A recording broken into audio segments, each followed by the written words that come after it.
12 जनवरी साल 2019 को उत्तर प्रदेश में बीजेपी के खिलाफ महागठबंधन का ऐलान हुआ। इस गठबंधन में सपा, बसपा, आरएलडी शामिल थी। कांग्रेस ने अलग राह चुनी। बुआ यानी मायावती और भतीजा यानी अखिलेश यादव की जोड़ी ने अपने बड़े वोट बैंक के सहारे एनडीए को मात देने के लिए हुंकार भरी। बीजेपी नई रणनीति से उतरी, छोटे मोटे दलों से समझौते किए, जातियों और बसपा, सपा, कांग्रेस पार्टी के नेताओं को अपने पाले में किया। रिजल्ट आया, एनडीए को 64, बहुजन को 10, एसपी को 5 और कांग्रेस को 1 सीट मिला। वहीं अब बिहार में 9 अगस्त साल 2022 को बीजेपी से अलग होकर नीतीश कुमार महागठबंधन में शामिल हो गए। बीजेपी सत्ता से बाहर हो गई। अगले दिन नीतीश कुमार ने मुख्यमंत्री पद की शपथ ली और आरजेडी के तेजस्वी यादव डिप्टी सीएम बने। अब यहाँ चाचा यानी नीतीश कुमार और भतीजे यानी तेजस्वी यादव की जोड़ी बन गई है। इस जोड़ी ने साल 2024 के लोकसभा चुनाव में बीजेपी को टक्कर देने की हुंकार भरी है। साथ में कांग्रेस, सम और लेफ्ट पार्टियां भी है। ये तब के उत्तर प्रदेश और आज के बिहार के राजनीतिक समीकरण की बात तो हो गई। 2 राज्यों में बहुत समानताएं हैं।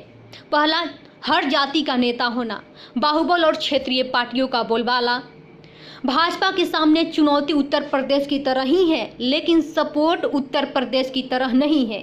न तो यहाँ उसकी सरकार है और न ही बूथ स्तर पर उतनी मजबूती है। ओबीसी के बड़े चेहरे का न होना बिहार में बीजेपी को कमजोर करती है। फिर भी भाजपा ने बिहार की 40 लोकसभा में से 35 सीटें जीतने का लक्ष्य यूं ही नहीं रखा है। इसके पीछे उसकी बड़ी तैयारी भी है। पहली, जाति की काट जाति से ही निकालेगी बीजेपी। हर लोकसभा में सबसे प्रभाव वाली 2 जातियों का चयन, उसी में से दमदार चेहरे को टिकट देना, उसी बड़ी जाति के वोट का हिस्सा प्लस अपर कास्ट का वोट, साथ में उपजातियों का vote. Bhajpa non Yadav, Kurmi, OBC voter तक यह संदेश देगी कि योजनाओं से उन्हें फायदा नहीं पहुंचा है। इससे वह दूसरी ओबीसी जातियों को अलग कर देगी। आरजेडी से उपेक्षित यादव की उपजातियों को जोड़ना। यादव में कुल 11 उपजातियां हैं। कुर्मी की उपेक्षित उपजातियों के साथ लाने का मिशन, इसमें करीब 10 उपजातियां हैं। बिहार की अति पिछड़ी उपजातियों को साथ लेना। अगर लालू नीतीश से संतुष्ट नहीं रहने वाली ओबीसी को साथ रखना।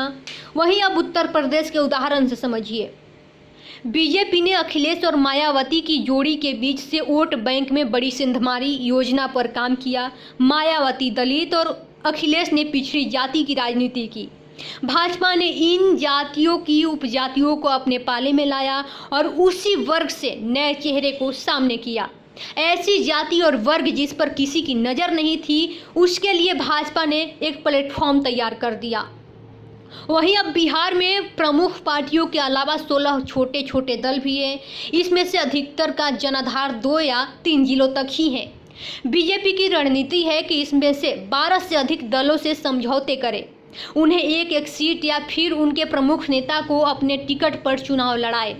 बीजेपी का सबसे ज़्यादा फोकस 6% वोट बैंक वाले चिराग पासवान पर रहेगा। वह चिराग और उनके चाचा पारसनाथ पासवान को एक साथ करने की कोशिश भी करेगी।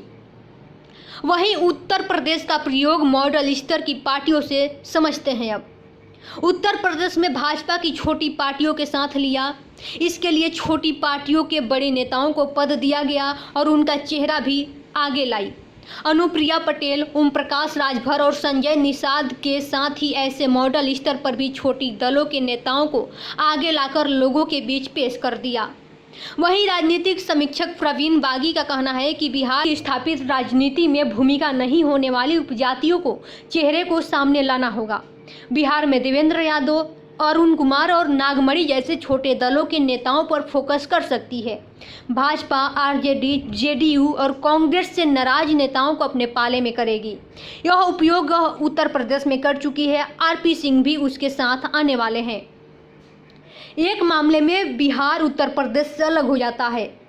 राजनीतिक विश्लेषक के मुताबिक बिहार में भाजपा के सामने असल चुनौती नीतीश कुमार है।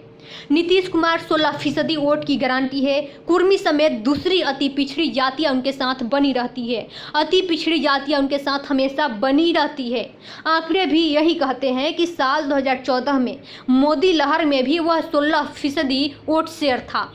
जब साल 2019 आम चुनाव में दोनों साथ आए तो बढ़कर 22.26% हो गया। यही वजह है कि उत्तर प्रदेश से ज़्यादा प्लानिंग बिहार में बीजेपी को करनी होगी।